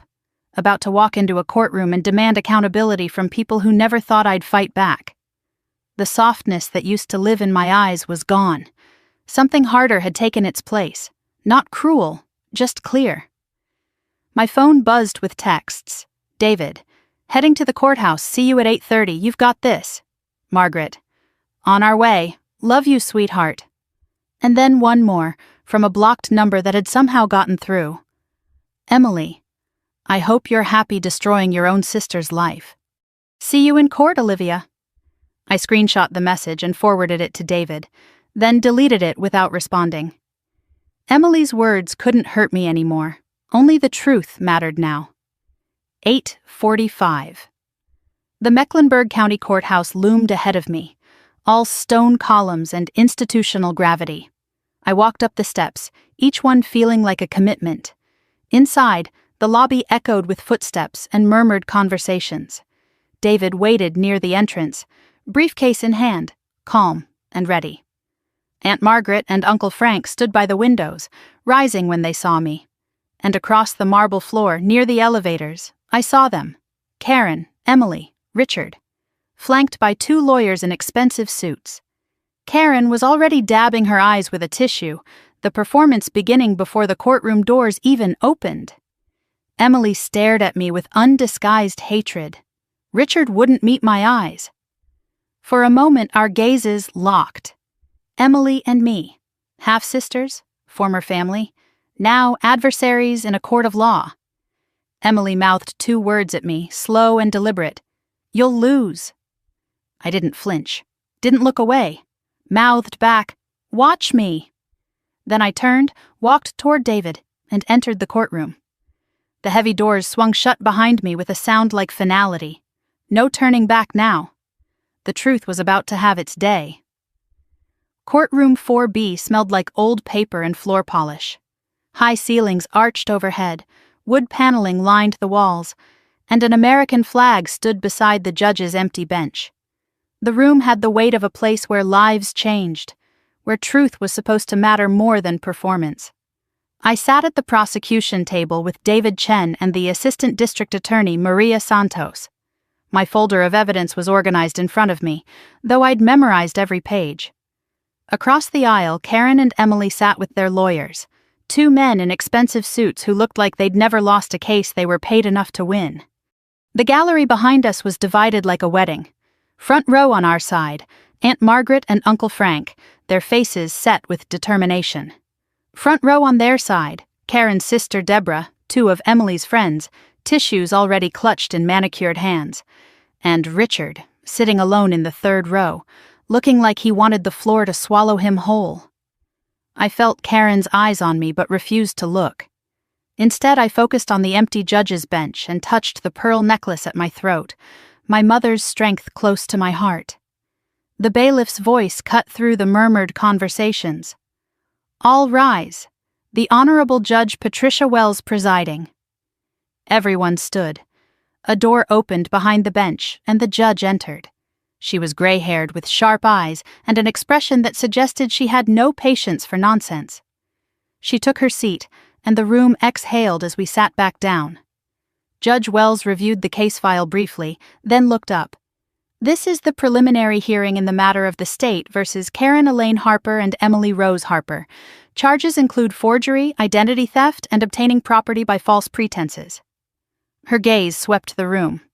"Prosecution, your opening statement." Maria Santos stood, young and sharp and precise. "Your Honor, the evidence will show a coordinated scheme spanning over 2 years. The defendants exploited the victim's trust and her identity to obtain nearly $30,000 in fraudulent loans and credit. We have bank security footage, forensic handwriting analysis, digital evidence tracing the fraud to the defendant's devices, and documentary proof of forgery. This was not a family misunderstanding. This was theft, planned and executed with deliberate intent. The defense attorney, Victor Hale, rose next. Silver hair, smooth voice, the polished confidence of a man who got paid by the hour. "Your Honor, this case is a tragic example of family conflict blown out of proportion. My clients maintain that Miss Harper verbally authorized the financial arrangements in question. What we have here is a miscommunication between family members, now weaponized by a bitter stepsister seeking revenge for perceived slights. The prosecution's evidence is circumstantial and open to interpretation." I watched Judge Wells as Hale spoke. When he said miscommunication, her eyebrow rose almost imperceptibly. A small thing. But I noticed it, and I hoped it meant something. The prosecution called Detective Morrison to the stand first. He was sworn in and took his seat with the calm of a man who had testified hundreds of times. Maria Santos walked him through the investigation methodically, each piece of evidence building on the last. The bank security footage played on a monitor mounted on the wall. Karen entering the Pineville branch, approaching the counter, sliding documents across with a smile. This video shows Mrs. Karen Harper submitting a loan application listing Miss Olivia Harper as co-signer, Morrison explained. She told the bank employee she was helping her stepdaughter with paperwork. The forensic evidence came next. The forensic examiner concluded with high confidence that the signature on the loan application is not consistent with Miss Olivia Harper's authentic signature. In other words, it's a forgery. Then the digital trail. IP address records displayed on screen, showing the fraudulent email account and credit card applications traced to a laptop registered to Emily Harper. Phone records proving Emily had answered verification calls, impersonating me. The evidence shows a coordinated effort over approximately 2 years, Morrison concluded, multiple people working together with deliberate intent. Victor Hale approached for cross-examination, trying to poke holes. Isn't it possible someone else used Miss Emily's laptop without her knowledge? Morrison's expression didn't change. Possible, but the timing, location, and pattern all point to the same user across multiple incidents over 2 years. Hale tried again. Could the signature analysis be wrong? The examiner has testified in over 200 cases. His methodology is peer-reviewed and court-accepted. Hale retreated, having gained nothing. I allowed myself a small breath of relief. The defense called Karen to the stand next. She walked slowly, dabbing her eyes, the picture of wounded innocence. Her testimony was soft-spoken and tearful. I was only trying to help my daughter. Emily was struggling financially. I went to the bank to help with paperwork. I thought Olivia had agreed. She looked at me with watery eyes. I would never do anything to hurt Olivia. She's family. I don't understand why she's doing this to us. Maria Santos approached for cross-examination, calm but relentless. Mrs. Harper, you testified that you believed Miss Olivia Harper had agreed to co-sign the loan. Did she sign the application in your presence? Karen hesitated. No, but did you witness her signature at any time? Emily said she had spoken to her. So you submitted a loan application with someone else's signature without ever seeing them sign it? Karen's composure cracked slightly. It was a family arrangement. And yet Miss Harper's signature on that application is forensically proven to be a forgery. Can you explain that? Silence. Karen looked at her lawyer, desperate for help that couldn't come. I don't know how that happened. I watched the words land in the quiet courtroom. She didn't deny it. She just claimed not to know. It was almost an admission. Emily took the stand next, called by her own defense. Unlike Karen's tearful performance, Emily was rigid with defiance. I needed money for my business. My mom said she would help arrange a loan. I thought Olivia had agreed. That's what Mom told me. I didn't know anything about forged signatures. She glared at me across the room. I'm a victim here too. My own sister is trying to send me to prison. Maria Santos held up a document. Miss Harper, I'm showing you Exhibit 14, an email sent from the account olivia.harper.financial@gmail to South Trust Financial, confirming the loan application. This email was sent from your laptop. Can you explain that? Emily's jaw tightened. Someone must have used my computer. Who? Your mother, whom you live with? I don't know. Maybe. And the credit card verification call answered from your personal cell phone? Was that also someone else? Emily's eyes darted to her lawyer. I don't remember that. You don't remember answering a call and pretending to be your sister? Victor Hale stood. Objection! Counsel is badgering the witness. Judge Wells didn't blink. Overruled. The witness will answer. Emily's face reddened. I thought I was helping. Olivia would have said yes if we'd asked. The courtroom stilled. She'd just admitted to answering the verification call. I thought I was helping is not a defense to identity theft. I could feel the shift in the room, the weight of her own words settling over everything. When I took the stand, I kept David's coaching in my mind. Stay calm, stay factual, be consistent. Maria Santos guided me through the timeline. Did you ever authorize anyone to sign your name on a loan application? No, never. Did you ever agree to co-sign any loan for your sister Emily? No, she never asked me. Did you know about the credit cards opened in your name? Not until Christmas Day, when I received a credit alert. How did discovering this fraud affect you? I paused, breathing steadily. My credit score dropped over 100 points. My plans to buy a home were destroyed.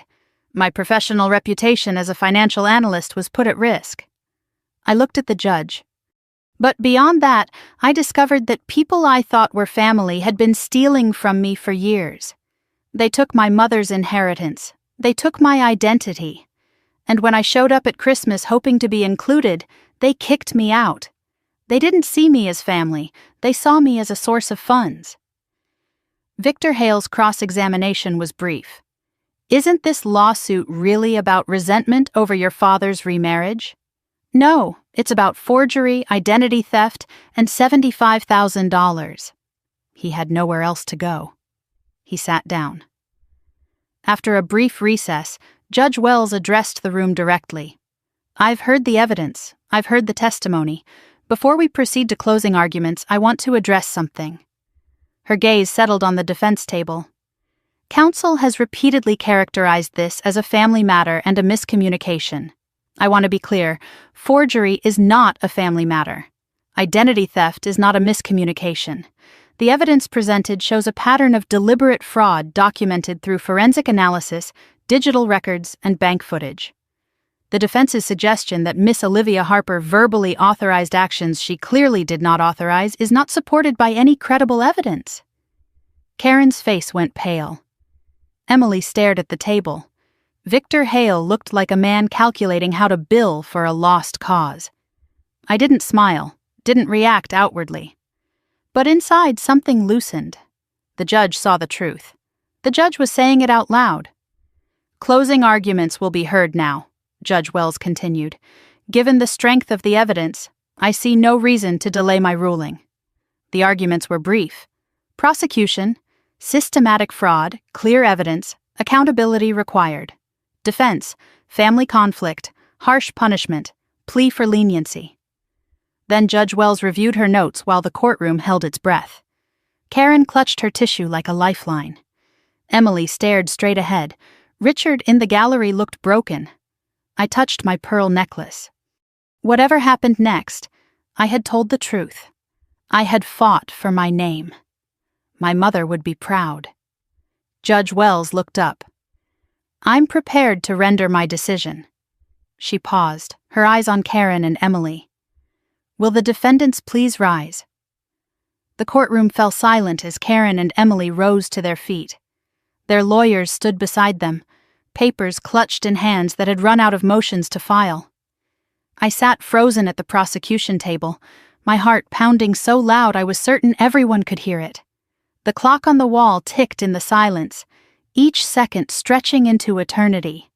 This was it. 23 years of being dismissed, overlooked, stolen from. It all came down to what Judge Wells would say next. I touched the pearl necklace at my throat and thought of my mother. Whatever happened now, I had told the truth. I had fought. I hadn't folded the way they expected me to. Behind me, I felt Aunt Margaret lean forward and briefly touch my shoulder. Uncle Frank sat rigid beside her. Across the aisle, Karen's shredded tissue trembled in her hands. Emily stood with forced defiance, but her hands were shaking. Richard slumped in the third row, staring at the floor, unable to watch. Judge Wells looked at Karen first. Mrs. Karen Elaine Harper. Karen's breath caught audibly in the quiet room. The judge's voice was measured and clear. You have been charged with forgery in the first degree, identity theft, and obtaining property by false pretenses. The evidence presented in this case is overwhelming. Bank footage places you at the scene of the crime, personally submitting a fraudulent loan application. Forensic analysis confirms the signature was forged. Your own testimony failed to provide any credible explanation for how your stepdaughter's forged signature ended up on documents you submitted. She paused. You exploited your stepdaughter's trust and her identity for financial gain. You did so deliberately over an extended period with no apparent remorse. The judge straightened the papers before her. On the charge of forgery, guilty. On the charge of identity theft, guilty. On the charge of obtaining property by false pretenses, guilty. Karen swayed slightly. Her lawyer steadied her arm. The tissue in her hand fell to the floor unnoticed. You are hereby sentenced to 18 months of supervised probation, Judge Wells continued. You are prohibited from accessing, managing, or having any authority over any financial accounts belonging to any person other than yourself. You are ordered to complete a certified financial crimes awareness program. Any violation of these terms will result in immediate incarceration. Additionally, you are jointly and severally liable for full restitution to the victim. Karen opened her mouth as if to speak, but her lawyer grabbed her arm, warning her to stay silent. Tears streamed down her face, real ones this time, not the performance she'd been giving all morning. She looked toward Richard in the gallery, desperate for something, support or comfort or absolution. He didn't look back. He sat with his head bowed, unable or unwilling to meet her eyes. Judge Wells turned to Emily. Miss Emily Rose Harper. Emily lifted her chin, still trying to project defiance, but her eyes betrayed her fear. You have been charged with identity theft, fraud, and obtaining property by false pretenses. The digital evidence against you is irrefutable. The fraudulent email account was created on your laptop. Credit card applications were submitted from your device. You personally answered verification calls, impersonating your sister. The judge's voice hardened slightly. Your testimony that you thought you were helping is not a defense. It is a confession. You knowingly participated in a scheme to defraud your own sister. On the charge of identity theft, guilty. On the charge of fraud, guilty. On the charge of obtaining property by false pretenses, guilty. Emily's defiance crumbled. Her face went white, and for a moment I thought she might collapse. Her lawyer put a hand on her elbow to steady her. You are hereby sentenced to 18 months of supervised probation. You will complete 200 hours of community service. You are ordered to pay full restitution in the amount of $29,500, representing the total of the fraudulent loan and credit card balances. Failure to comply with restitution payments will result in wage garnishment and potential incarceration. Judge Wells paused, letting the weight of her next words settle. You will carry a felony conviction on your record. Emily turned and looked at me then, not with hatred this time, with something rawer, the shock of someone who never truly believed consequences would come. Her mouth moved, but no sound emerged. Then she looked down, shoulders shaking with silent sobs. Judge Wells removed her reading glasses and addressed the entire room. Before I conclude, I want to address something that has been raised repeatedly in this courtroom. Defense counsel characterized these crimes as a family matter, a miscommunication, a misunderstanding. She paused, her gaze sweeping across both tables. Let me be absolutely clear. This court does not recognize family as a license to commit crimes. A family relationship does not grant permission to forge signatures. It does not authorize identity theft. It does not excuse fraud. Her voice carried the weight of decades on the bench. If anything, crimes committed by family members are more egregious, because they exploit the very trust that family is supposed to represent. You took advantage of someone who should have been able to trust you. You stole not just money, but her credit, her identity, and her sense of safety within her own family. The fact that you are related to the victim makes this worse, not better. She looked directly at me. Miss Olivia Harper showed tremendous courage in bringing this matter forward. Many victims of family fraud stay silent out of shame or misplaced loyalty. She chose truth over silence. This court honors that choice. Her expression softened almost imperceptibly. Your name has been cleared, your record has been protected, justice has been served. The bailiff called the room to rise as Judge Wells exited. The moment she was gone, the tension broke like a wave. Karen collapsed into her chair, sobbing. Emily stood frozen, staring at nothing. Victor Hale was already talking in low tones about appeals, his voice urgent and calculating. Karen's sister Deborah rushed forward from the gallery, shooting a venomous look in my direction that I barely registered. Aunt Margaret wrapped me in a fierce hug before I could fully process what had happened. "You did it, sweetheart. You did it." Uncle Frank's eyes were wet when he put his hand on my shoulder. "Your mother would be so proud." David Chen shook my hand, professional but warm. "This was justice," he said. "Real justice. It doesn't happen as often as it should." I felt strangely hollow, not triumphant, not vengeful, just finished, like setting down a weight I'd carried so long I'd forgotten what my shoulders felt like without it. I looked for Richard in the gallery. He was already gone, slipped out during the judge's final statement. He couldn't face me, couldn't face any of it. Outside the courtroom, David pulled me aside in the hallway. His expression was serious, but his eyes were bright, with something like excitement. "Olivia, I need to tell you something. The criminal case is resolved, but there's more." I looked at him, confused. He continued, "With the evidence we presented today and these guilty verdicts, we have everything we need to move forward with the civil case for your mother's trust fund." My breath caught. "Richard's Christmas card is an admission of intent," David explained. "Uncle Frank's bank records prove the money was withdrawn. Today's convictions establish a pattern of financial abuse spanning over a decade. We can file suit against Richard for breach of fiduciary duty. The $45,000 your mother left you, we can get it back, plus interest, plus damages, plus legal fees." He smiled. "With interest over 10 years, we're looking at recovering potentially $60,000 to $70,000. And given the strength of our evidence, I think Richard will settle rather than go through another trial. He can't afford more public exposure." I hadn't let myself hope for this.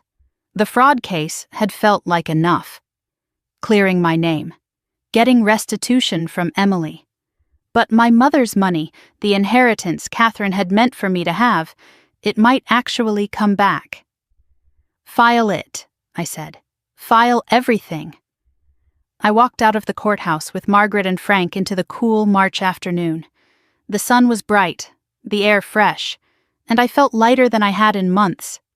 Then I saw him, Richard, standing by his car in the parking lot, not with Karen and Emily, who were somewhere inside being processed and signing paperwork, alone, waiting. When he saw me, he took a step forward. Margaret and Frank moved to flank me protectively.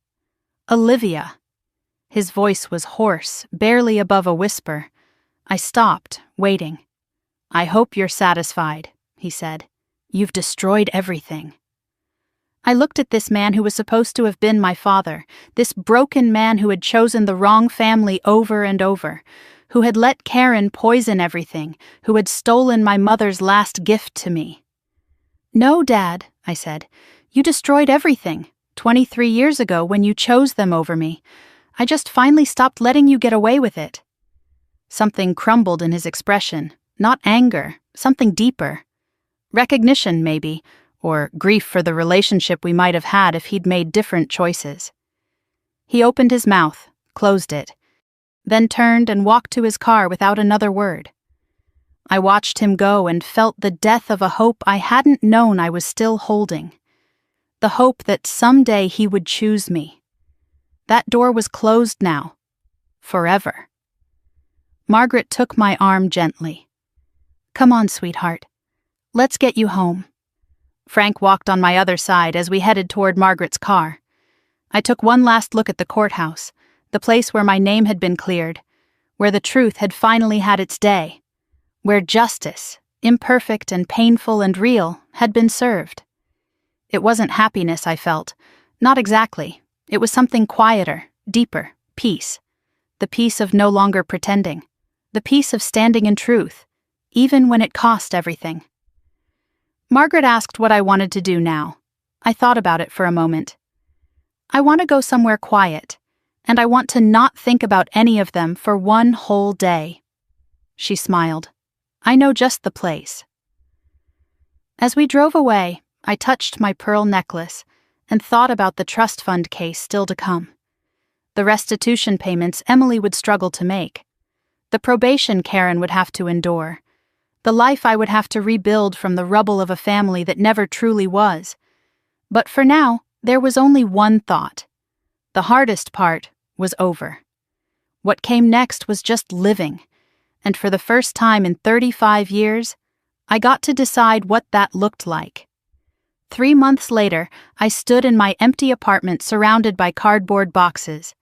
June sunlight poured through the windows, warm and golden, illuminating walls stripped bare of everything that had made this place home. But I wasn't sad. I was moving.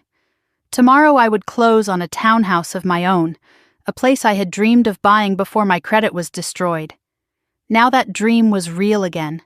Credit restored, record cleared, down payment secured, a home earned and protected, built on a foundation of truth. I made coffee and stood by the window one last time, looking out at the parking lot where I had sat in my car on Christmas morning, staring at a credit alert that changed everything. That woman felt like a stranger now. She had been standing on her father's porch, gift in hand, still hoping to be let in. This woman built her own doors and decided who got to walk through them. The letter from David Chen's office sat open on my kitchen table. The trust fund case was settled. Richard hadn't fought it. He couldn't afford to financially or emotionally. He signed the settlement agreement 2 weeks ago, and just like that, 23 years of theft came to an end. Total recovery, $62,000. The original $45,000 my mother left me, plus interest, minus legal fees. A check that represented my mother's love, finally delivered. That money would go toward the townhouse. My mother's gift, 2 decades late, would become the foundation of my new home. Catherine had wanted to give her daughter security. Now I finally had it. Richard had enclosed a letter with the settlement paperwork. I almost threw it away without reading it. But curiosity won, the same curiosity that had led me to check that credit alert on Christmas morning. His handwriting was shakier than I remembered. Olivia, I don't expect forgiveness. I don't deserve it. I failed you in ways I'm only now beginning to understand. Your mother would be ashamed of me. I'm ashamed of me. I hope someday you find peace. I don't think I ever will. No request to reconcile, no excuses, just acknowledgement. I read it once, then set it aside. I didn't feel anger anymore. I didn't feel love either, just a distant sadness for a man who lost everything by trying to keep everyone happy and ended up keeping no one. Through Aunt Margaret, I learned what happened to the rest of them. Karen was living with her sister Deborah now. Richard had asked her to move out a month after the verdict. Their marriage didn't survive the exposure of what she'd done. She attended mandatory financial counseling every week and wore an ankle monitor for probation check-ins. Deborah's Facebook posts had gone quiet. Hard to play the victim when there's a court record proving otherwise. Emily sold her car to start making restitution payments. She was working 2 jobs, retail during the day and a restaurant at night. The warehouse supervisor position she'd been bragging about disappeared when the background check flagged her felony conviction. She was 28 years old with a criminal record and $29,000 in debt. Margaret heard she was seeing a therapist, working through things she'd never been forced to face before. Whether it was helping, no one knew. Richard rattled around alone in the house on Maple Ridge Drive. The house that was supposed to be full of family now held only him and his regrets. He didn't contest the divorce Karen filed. He didn't fight for anything. A man who spent his whole life avoiding conflict was now surrounded by the wreckage of everything he'd refused to confront. I didn't feel joy at their suffering. I didn't feel guilt either. They made their choices. Choices have consequences. My only job now was to live my own life well. My phone buzzed with a text from Aunt Margaret. "Brunch Sunday? Frank's still in town? We want to celebrate your new place." I smiled and typed back, "I'll bring the champagne."